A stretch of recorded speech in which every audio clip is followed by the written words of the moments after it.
Real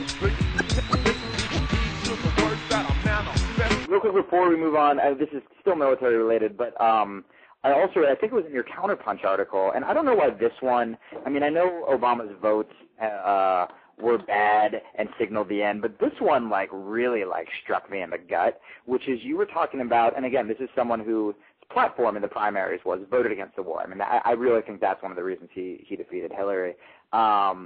And the first thing he did when it came to these Senate races, there was a race in Connecticut. Joe Lieberman, who's, I mean, spoke at the Republican National Convention, was running against, I don't know if you want to talk about this, but he was running against Ned Lamont, who was a newcomer. And I think he was running as a Democrat because he beat Lieberman in the primaries. And Obama, again, he had the clear choice of a candidate who was doing very well, Ned Lamont. Ned Lamont was, I mean, strictly, like, his platform was anti-war. And you wrote, and this is the first time I ever read it, that Obama actually went and campaigned with Lieberman. Is that correct? He campaigned with Lieberman in the primary when Lieberman was running against Lamont. There may have been another candidate as well. And he attended a fundraising dinner and really told Democrats in that state that they should vote for Lieberman. That's pretty strange behavior if you consider yourself an anti-war candidate. Once Ned Lamont won the primary, I'm not sure what position Obama took at that point. There were many Democrats who then said, well, I'm going to support the guy who won the primary. But, they certainly didn't go campaign against Lieberman or anything like that. But the point is, do you change the culture of Washington when you support people who maybe you're colleagues with them and you have to have a cordial relationship with, but we have to build relationships with people where we feel comfortable that we can also say, hey, I like you on a personal level, or maybe there's some stuff we can work on, but your ideas are wrong. They're bad for this country. I'm not gonna go campaign for you against credible candidates who share my views. And that's what you need. That would be signaling leadership. That would be signaling someone that wants to break the culture of Washington. And that's why I brought it up. I just thought it didn't make any sense, And then, I mean, keep in mind, it's not just endorsing somebody. It's traveling to that state and physically, campaigning for them that, crosses the line. So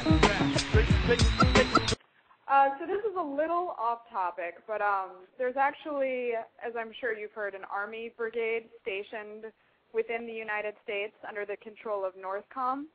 And my question regards, did you hear that? Yeah, I was just going to say, someone forwarded me a story or two about it, and I've read those, but I'm not that informed about it. Okay. Well, my question is, actually the Army Times reported on it, and they are stationed within the United States, supposedly for cases of civil unrest.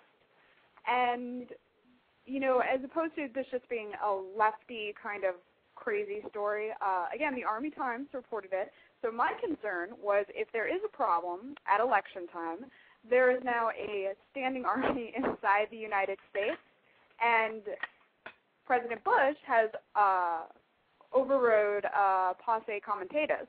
So now he has control of his army and can overrule a governor's authority should they want to deploy their National Guard. Right. I was going to say, if you're not familiar with this story specifically, No, I am familiar with everything that's been said.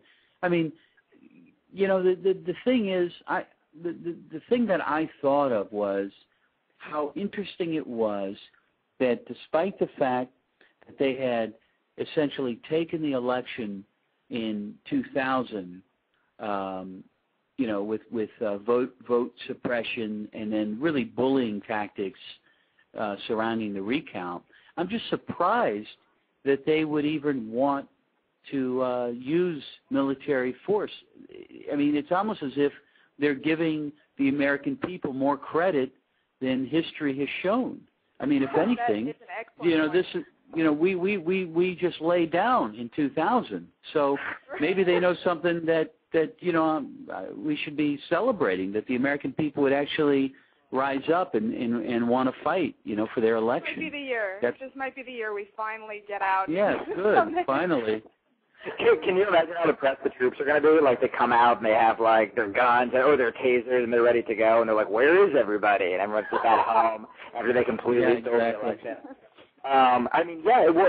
Even with this story, even before, where I guess we could go into to this early, where it wasn't the Army, but when Bush passed the John Warner Defense Authorization Act of 2007, I think that was the one that gave him permission to override the governors with just the National Guard. And then bipartisanly, the Republican governors and Democratic governors were like, that's terribly illegal. And Patrick Leahy brought a bill that, pretty much scratched it. But then Bush used one of his signing statements. Now, the last time I read, there's kind of just this, and you can talk about all of them if you want, there's just this chunk of just Constitution tearing where you have, what happened with habeas corpus and Guantanamo Bay, and the signing statements, which is interesting because the last time I checked, it was, so with that act, Bush had a signing statement that said, I can't veto it, but I don't have to listen to it.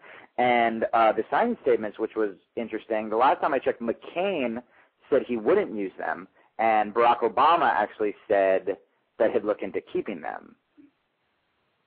Boy, that's interesting. There are a few things about McCain's background that I think has really frightened the establishment.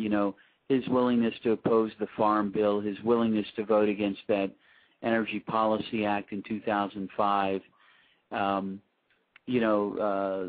of those early steps against torture and on immigration reform. It's really interesting to me that I think basically, and you see it now with the media and those in power, Colin Powell, et cetera, everyone's decided Obama's a safer choice for them. And Colin Powell endorsement is quite interesting to me. This is a guy who, in effect, went to the United Nations and lied on behalf of the Bush regime, and no credible argument can be made that he wasn't in the know, that somehow they pulled the wool over his eyes. He did something that he should be completely discredited for, and there's nobody on the left that would pay any attention to him. But the moment he wants to endorse this candidate, everything is forgiven, and isn't it great that Colin Powell is supporting Obama? It's like, this is one of the architects of this terrible war that we've been engaged in, who used his popularity and, the confidence that the American people had in him, and,